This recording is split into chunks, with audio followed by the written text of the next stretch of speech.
In 1720, a joint stock company called the South Sea Company caused what is now considered one of the first major financial bubbles in modern history. Designed as a way to reduce Britain's national debt and help improve its trade and profits in the Americas, the company was granted a trading monopoly within Britain. Due to the immense profitability of the African slave trade to the Spanish and Portuguese empires in the previous 2 decades, it seemed like a no-brainer that a monopoly over the industry would only continue fostering this trend. The South Sea Company started offering those who bought stock a ridiculous 6% interest. But after the War of the Spanish Succession ended in 1713, the predicted trade explosion never materialized, and Spain limited the amount of trade allowed, additionally taking a percentage of the profits. Someone needed to step in to assure hungry investors that everything was in fact okay, even though they were almost assuredly going to lose their money. And what better way to do that than through the hype of a king? The British government and royal establishment, including the king himself, backed the company in 1718, inflating the stock to unprecedented heights and sending the price soaring to extreme levels, even though the company was not making anywhere near the profits it had promised. What they were really doing to keep it propped up was trading increasing amounts of their own stock, and people within the company even began bribing friends to purchase shares in order to inflate the price and keep it high. Do I smell a bubble? With its rising success, the company ended up purchasing the national debt, propelling the stock price to an absurd £1,000, roughly the equivalent of £200,000 to £300,000 today. Even Isaac Newton decided to throw thousands into the stock. But in 1720, the mirage finally came crashing down. The bubble burst, the stock plummeted to £124, and due to what is referred to as a speculation mania, there was widespread financial ruin and social unrest in the streets. Though the crash led to the Bubble Act being passed, which forbade the creation of joint stock companies without the permission of a royal charter, it's not as if this act has stopped people in the modern day from pulling off conniving schemes like this nearly every single day. Almost everything in our economy now feels like an inescapable bubble, one we have to participate in unless we want to stay broke and miserable. So why are things set up like this? How did we get to this point? And if our entire economy is set up on scams and speculation, is there any way to avoid its inevitable destruction? Let's try to explore those questions in this video.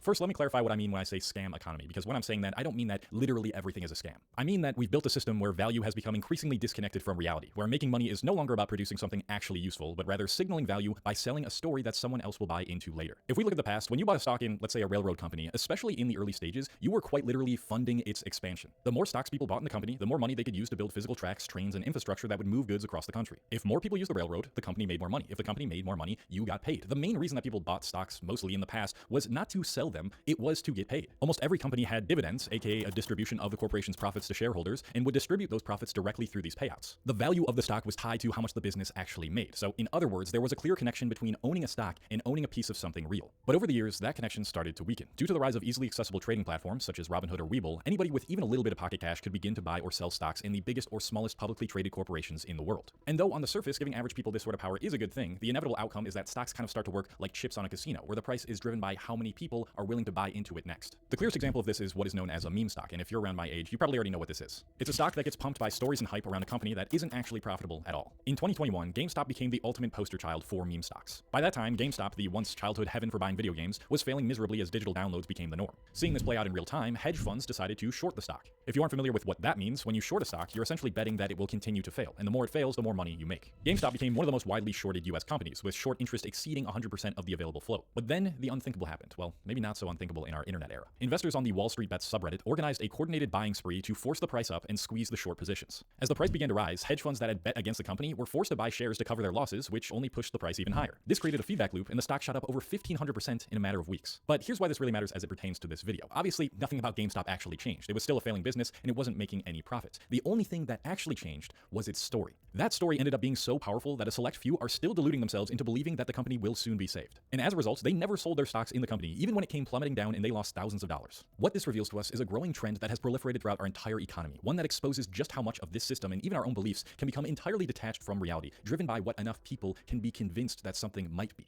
I really hope that anybody watching this who wants to start a business is doing it in a legitimate way, one that genuinely provides some sort of solution to a real problem that people have. Around the same time that the GameStop craze fizzled out, a new contender for biggest scam was at the forefront of internet media: NFTs. God, I sure am fucking glad this era of the economy is over, although what we're gonna get into a little bit later, prediction markets aren't any better. But let's go down memory lane and do a little retrospection to reinforce the point, shall we? Released to the public on April 30th, 2021, Bored Ape Yacht Club produced a limited amount of randomly generated digital images of apes as non-fungible tokens. This meant they could be bought and sold using cryptocurrency, with ownership recorded on a blockchain, a public ledger that shows who owns each token, while the price was entirely determined by what someone else was willing to pay. As hype spread across social media and cryptocurrency was touted as the currency of the future, many celebrities began buying into these digital images with no inherent cash flow or productive use. They would promote their purchases on social media, which drove hype and therefore the price of them even further. At its peak, one of the most expensive Bored Apes was sold for over $3.4 million worth of Ethereum. So what did you get by owning this image? Perhaps a productive asset you could actually do something with? No, of course not. It was merely a signal of status. And in a world where how you portray yourself on digital platforms determines your success, status, something not tangible at least in any physical sense, is king. Of course, NFTs, including the Bored Ape Yacht Club, suffered the same fate as every other product or company built on speculation and hype. They crashed hard and investors lost millions of dollars in the process. This seems to be the general consensus for how just about every single big company or corporation creates the things that they sell now. Because as awful as it sounds, the ones who create the original hype are rarely the ones who suffer from the consequences of it. I mean, they usually do, but not before they've already made so much money that it doesn't even really matter that it fails. It is here where we can begin to ask the question, who actually benefits from a system like this? Because if it were catastrophically bad for everyone, then surely these companies wouldn't keep enabling it, right?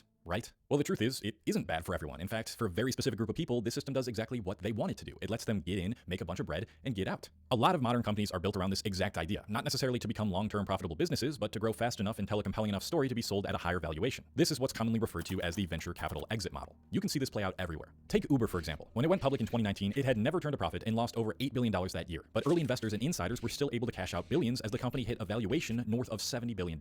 Or we can look at WeWork. At one point, it was valued at $47 billion, entirely because they had sold a successful story around the business. And when that story collapsed, so did the valuation. But the founder, Adam Neumann, still supposedly walked away with hundreds of millions of dollars. And today, we're seeing some of the largest companies preparing to go public at massive valuations, despite not being profitable at all. In fact, a new wave of IPOs in 2026 is expected to add around $3 trillion in market value, even though many of these companies are still losing billions of dollars annually. Kind of sounds like the entire AI bubble that's happening right now, doesn't it? And if the market is signaling to owners and founders that hype is where the profit is, what do you think that does to everything and everyone else? Everything and everyone else starts to destabilize and become more volatile. Thus comes the zenith of the scam economy. Prediction markets, aka the gamification of everything. Tarek Mansour, the CEO of Kalshi, which is one of the biggest prediction markets in the world, made his mission statement abundantly clear. The long-term vision is to financialize everything and create a tradable asset out of any difference in opinion. And I think if you do build a general purpose exchange that can resolve differences of opinions on anything, like the TAM is quite massive. In other words, if it can somehow turn a profit, even if it's just speculation in its purest form, you bet your ass we're gonna find a way to monetize it. Now, everything we discussed earlier has been given a platform to proliferate into its final form. You wanna speculate how many times Lawrence O'Donnell will say Trump during his show and make a bit of money based on that prediction? Just deposit your money and start betting today. You wanna bet on how much soybean prices will be on Thursday at 5 p.m. EDT? Give them your money, man. After all, how else are you gonna make money in this economy? By being a good person with good morals, trying to develop sustainable skills that will undoubtedly take a longer time than scamming people and will lead to more lasting fulfillment and joy and success, which is really the antidote to most people's nihilism and doomerism?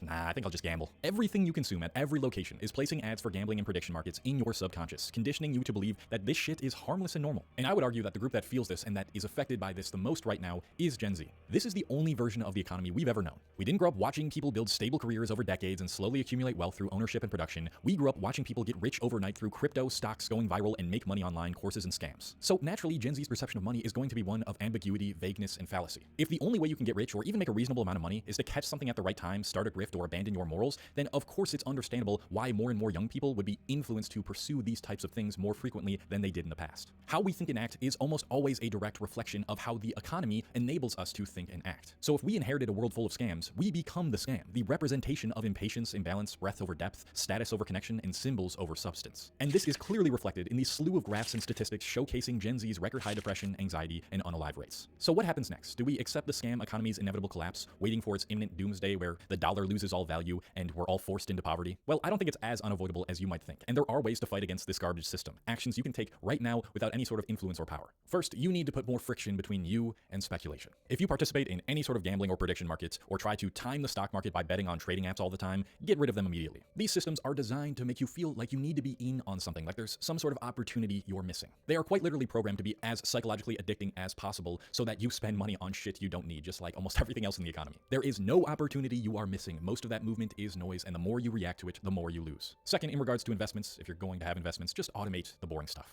Instead of trying to time the market or chase the next big thing, just set up automatic investments into broad index funds, weekly, bi-weekly, or whatever works. By doing this, you remove emotion from the equation entirely, and all this hype buying is based around arousing your emotions. Building off of that, you really should try to do more things that ground you and allow your brain's logical systems to activate before you make an impulsive purchase. Personally, what I like to do if I feel the urge to buy something, whether that's a stock or a course or some overpriced product, I will wait 24 hours until I make a decision. Most of the time, that urgency disappears because it was all about how that thing made you feel in the moment. You can also start writing things down before you act. Ask yourself, why am I buying this? What problem does it solve? Would I still want this if nobody else knew I had it? I know it sounds stupid, but just putting your thoughts into words forces your brain to slow down and think think before it reacts. Also, really, really important, limit how much time you spend consuming opportunity content. The constant stream of this is how you get rich, this is the next big thing, don't miss this, is a stream of scams. It is content designed to make you emotional, so you act upon it immediately without thinking. Now, as for attacking this entire tech oligarchy system that we're living in, this post-capitalist society, whatever you want to call it, individual actions do help, but political action is also required. There are ongoing debates around things like regulating stock buybacks, increasing transparency for influencers promoting financial products, and tightening rules around companies going public without sustainable business models. So if you want to follow people who are breaking down these topics in an easy to digest way, I'm going to leave some links in the description. At a smaller scale, where you choose to put your money matters. We as consumers are the ones in control of the market. So when you spend money on small companies providing actual value and avoid ones that rely purely on hype or manipulation, you start shifting incentives. Lastly, please listen to this one. Your attention is the greatest currency to these companies. One way to think about this that I saw on Substack recently